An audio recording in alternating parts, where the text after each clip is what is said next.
The Canadian national team will compete in the Mundial for the third time when it begins in late November.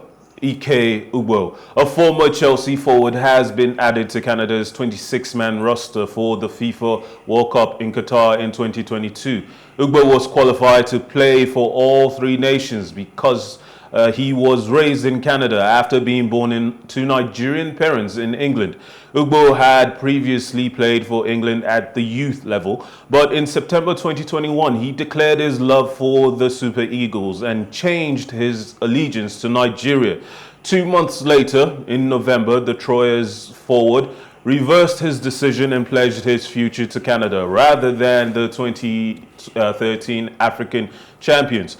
The day after his announcement, Ugbo was called up to the national team for their 2022 FIFA World Cup qualifier against Costa Rica and Mexico. First of all, I like to play devil's advocate. Obviously, Nigeria is not going to the World Cup. The biggest stage is on offer for a player who is playing even for a national team as weak as Canada. They're going to the World Cup. But they are part of the best 32 teams in the world today. Nigeria are not part of the best 32 teams in the world today. So, if I were him, I'll take the same decision. How embarrassing, though, is this for us to... I'm sure we did a lot of politicking behind closed doors to try and get his signature, to try and get him to align with us. But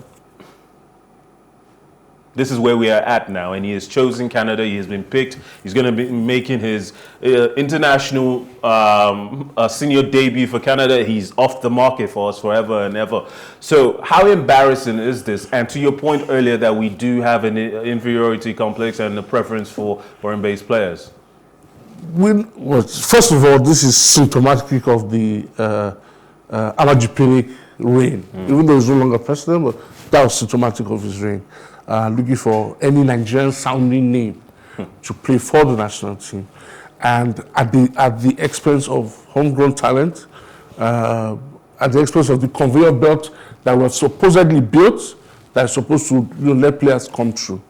Look, we don't do our homework well in talking to these players.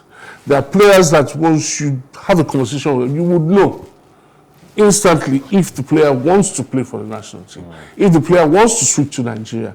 But we turn it into a chore.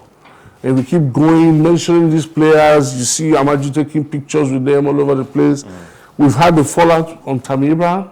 Eberechi Eze is another. This chap, Ike Ugbo, is another one. Why don't you leave these guys alone?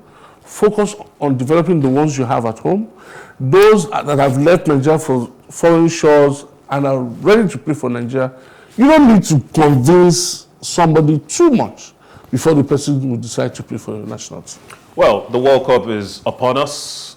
There's much to look forward to.